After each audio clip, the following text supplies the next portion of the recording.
대행님 질문 드리겠습니다. 예, 차관입니다. 어제 그 707 특임단장 돌아오라고 연락해서 확인하신다고 했는데 예, 확인했습니다. 예, 그래서 그날 국방위에서 출석 요구를 받아서 출석을 하고 있었고, 그런데 국방위가 정상적으로 작동이 안 되고 취소됐다고 되면서 그걸 계급이 어떻게 되죠? 국방부의 그 국회 업무를 담당하는 사무관이었습니다. 그 취소가 사무관이 됐기 때문에 돌아가라고 알려줬던 것으로 제가 단장을 확인했습니다. 그렇게 지시할 수 있는 권한이 있나요?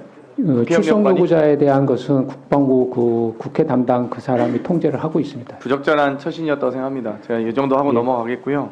그 방첩사 법무실장 대령급으로 보직 변경한 거 확인하셨어요? 예, 확인했습니다. 보통 수방사령관 하셨잖아요. 그때 법무실장 중령 아닙니까? 3성급 부대는? 예. 4성급 부대가 대령이죠. 그 맞지 예, 않습니까? 근데 그렇습니다. 방첩사는 왜 법무실장이 대령으로 격상됐습니까? 예, 제가 추적해 보니까 방첩사의 어떤 임무 기능을 좀 조정하고 하는 과정에 있어서 법무실장을 계급을 대령으로 조정해야 되는 것에 대한 검토가 방첩사가 있었고, 다른 수방사나 특전사 다른 3성급 부대에 비해서 법무 관련된 소요가 없답니다. 근데 왜 그걸 대령으로 보직을 4성급 그러면 지작사하고 이작사만큼이 중요성이 높습니까? 사건이 그렇게 많습니까? 방첩사가 다른 3성급 부대만큼 사건도 없다고 합니다. 다 제보가 와요. 저희도 그래서 의원님 제가 그 절차에서 그렇게 진행이 됐고, 군 법무관 임관도 느린 예. 보직자를 대령으로 승진시켜가지고 데리고 오는 것 자체가 저는 위법하다고 봅니다. 그 과정 명확하게 지시하시고요. 또 하나 요청드렸던 게 김동혁 검찰단장이 포고령 작성 안 했는데 그 면담 그 감찰하셨나요? 정식 절차? 예, 제가 정식 절차로 문서 남기셔야 됩니다. 제가 어차피 이거 어차피 특검도 하겠지만 국정조사 할 거니까 알겠습니다. 다 그럼 자료 주고 정식으로 할 겁니다. 문서로 남겨놓겠습니다. 예, 김동혁 검찰단장. 네, 포고령 안 쓰셨죠? 관여한 적 없습니다. 아 예, 일단 알겠습니다.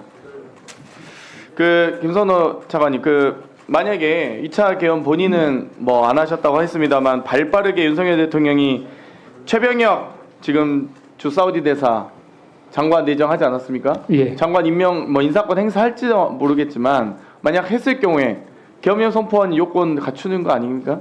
2차 계엄령?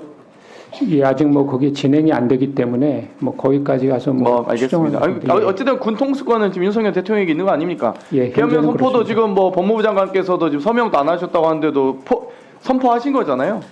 아니 국무위원들이 서명도 안 했는데 그냥 하신 거잖아요. 그럼 지금 미쳤다 생각하고 진짜 할 수도 있는 거 아닙니까?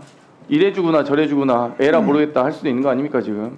근데 아마 뭐 대통령이 장관은 지금 제대로 청문회를 또 된 거쳐야 되기 상태인지 때문에 모르겠지만 그 어찌되건 차관께서 막을 수 있는 권한이 없으시잖아요. 네, 대통령이 현재 뭐- 국방부 장관 임명하고 2차 계엄 선포하고 거기에 대해서 막을 수 있습니까?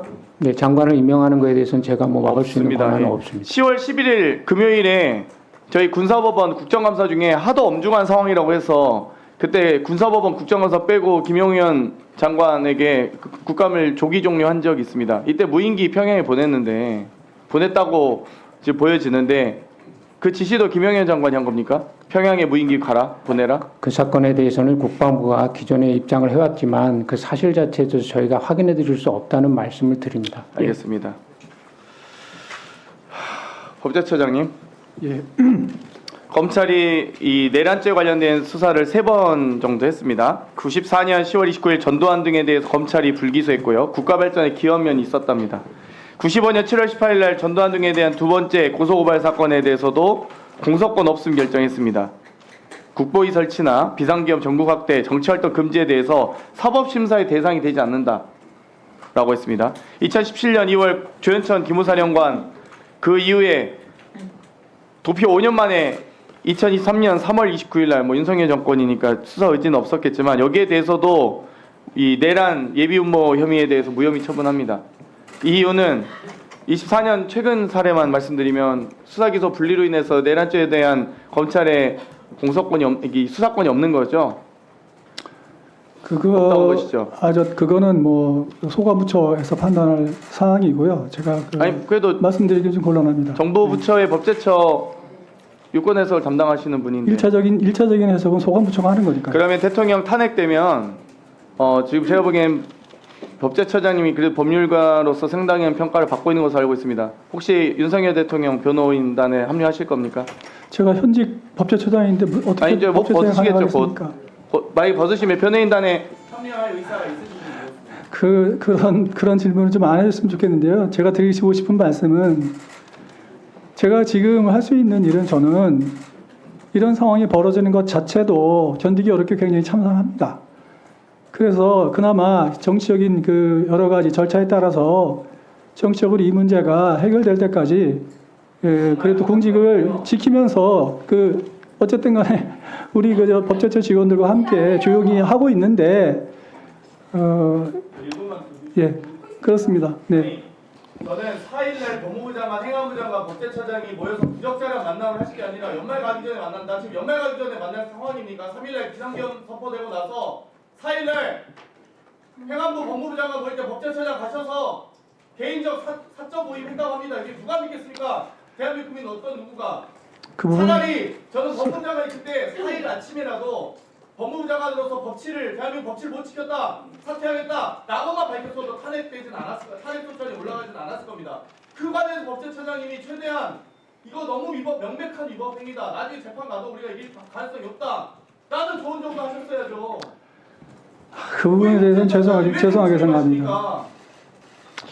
자, 위원님, 그러면 그냥 수고하셨고요. 저보고 그냥 직을 그만두고 그냥 당장 나가면 되겠습니까? 아니, 제가 지금 나가라 말아 할 건 아니지만 변호인단에 합류할 거냐고 물었어요. 아닙니다.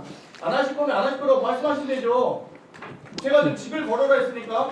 자, 조만간 어차피 법제처럼 바뀌면 자, 질문 정리해 주시고요. 변호인단 합류하실 건지 물어본 거 아닙니까? 그건 아닙니다. 상관한 질문이 네. 아닙니까? 질문 하시겠다고 생각하시고 예, 갔다 오면 되죠. 정리해 주세요. 네.